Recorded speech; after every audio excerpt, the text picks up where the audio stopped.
What's up, guys? My name is Jerry, and today's video is going to be on the Boston Celtics, and we're going to be talking about how this team has found the ultimate playoff strategy, and we're going to jump right into the video. And the first thing I want to say is that this Nets and Celtics series has the potential to be the best first round series of all time. It's only been one game and this already feels like the Eastern Conference Finals, but this is just the first round.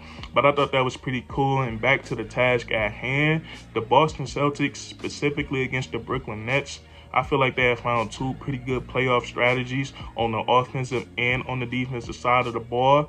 We take a look at what they wanted to do game one defensively. I feel like their game plan coming in was to neutralize Kevin Durant. Make anybody other than Kevin Durant beat us, and I think they did a pretty good job at that. And we look at the strategy they took to approach that. They wanted Kevin Durant at all times to see multiple bodies. If he didn't have the ball in his hands, no matter what, get physical with him and make him see multiple bodies. And they did a great job at it. Whenever Kevin Durant was in the pick and roll, whenever he used that screen and came across it, he was double teamed or he was trapped, and that forced it to get the ball out of his hands, or it led to a turnover.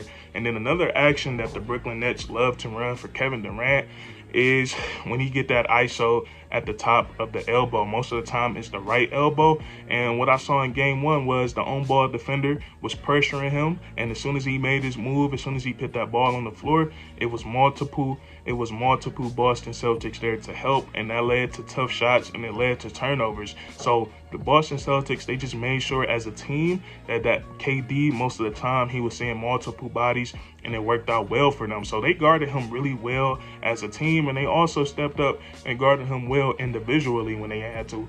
And we've seen a lot of guys get some key stops on Kevin Durant. Marcus Smart, he did a great job on him whenever he was matched up on him. And congrats to Marcus Smart for winning Defensive Player of the Year. I think it's well deserved.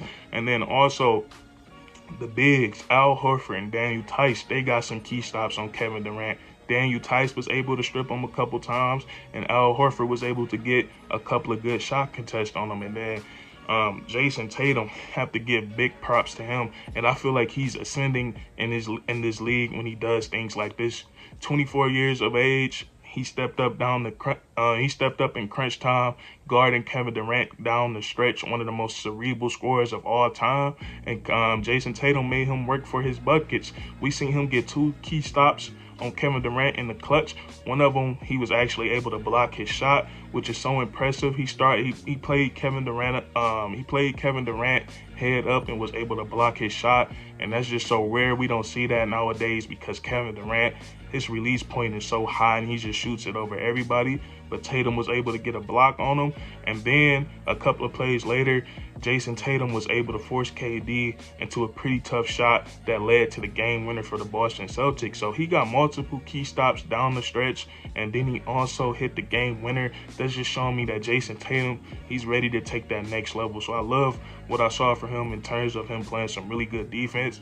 And the only thing that I think the Boston Celtics that they need to change defensively is their coverage of Kyrie Irving in the pick and roll. The way that they was guarding him in the pick and roll was that the center was always in drop coverage, just meaning that whoever was guarding Kyrie had to get over that screen, and it led to Kyrie getting a lot of open threes. I think they need to trap and double team him that same way and get the ball out of his hands. But other than that, I feel like they did a great job on the defensive side of the ball. They were able to get turnovers, and they were able to get out and transition and get fast break points. And they just did a great job on KD. Whenever KD has more field goal attempts than points, he had 23 points and 24 field goal attempts. You did a pretty great job. So the Boston Celtics, I'm pretty sure that's going to be their strategy on the defensive side going forward, making him see bodies and just putting him in tough situations. So, and then their strategy on the offensive side of the ball is to pound the Brooklyn Nets on the inside, because the Brooklyn Nets is a team that like to go small a lot of the times, because that's where a lot of their offense is. We've seen them play those small guards together a lot. There was a point in time where the Nets had 4 point guards on the floor, and if you the Boston Celtics, you love that. You want 4 point guards out on the floor because it makes life for us so easily on the offensive side of the ball. We've seen the Celtics get offensive rebounds. We've seen them get putbacks, and then also what I've seen from Jason Tatum, Jaylen Brown, when they seen those guys with that small lineup in, they put the ball on the floor and they was able to get to the rim. So that's that. The Boston Celtics, I feel like they're going to be able to live in the paint in this series, and then also just letting Jason Tatum run the offense. And that's where I feel like Jason Tatum has improved so much as a basketball player, him being able to be such a lethal scorer, but doing it within the offense. And Jason Tatum, like I've seen from him most of this season, is that he keeps the game simple for the first 3 quarters. He runs the offense, and we see him facilitating really well. In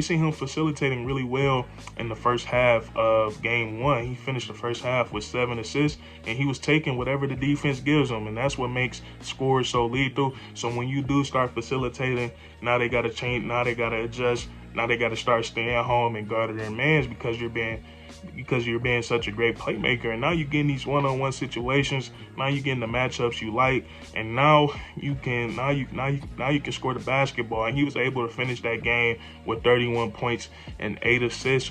And what I like about Jason Tatum's game and what the way it's evolving and what he's starting to realize is that we don't see that sidestep 3 that much from Jason Tatum anymore. And I feel like whenever he took that 3, he was settling. But now we see him put that ball on the floor a lot more and get to the rim, because Jason Tatum, I don't know, he looks 6'8", 6'9". I think the NBA has him at 6'7", but I think he's a little bit bigger than that. Maybe it's his arms, but he's pretty unstoppable when he's putting that ball on the floor and he's getting to the rim. So when his layups start to fall, and then that's when that jumper start to get more fluent, and he starts to hit his shots. And then you just had key offensive performances from everybody. Jaylen Brown was able to score in 23 points, and he was able to help execute the offense really well down the stretch. Marcus Smart, he played a great job. Shout out to him again for winning Defensive Player of the Year. I think it was well deserved. Him and the Time Lord, both of them, I think they both should have been Defensive Player of the Year finalists, because they were a big part of why the Boston Celtics were #1 in defensive rating. But we supposed to be talking about offense right now. Al Horford, he played a really good game offensively, and I feel like he had a chip on his shoulder coming into this game, because after the press conference in the play-in game for the Nets, Bruce Brown said that they were going to try to expose Al Horford in the paint. And I feel like he came in and played that game fired up. He was really excited, showed a lot of emotion, and he played well. He finished with 20 points and played well on both sides of the court. So the Boston Celtics, I feel like they played a really good game on both sides of the court. And I feel like their strategies moving forward is going to be to make Kevin Durant see multiple bodies, get physical with him, and put him in tough situations. And then on the offensive side of the ball, the strategy is going to take advantage of those size mismatches and then just give the ball to Jason Tatum. So this is going to be a really fun series to watch, and that's going to be it for this video. If you enjoyed, leave a like, comment down below if you agree or disagree, and then subscribe for more weekly content. We do this all the time, man, and that's curtains.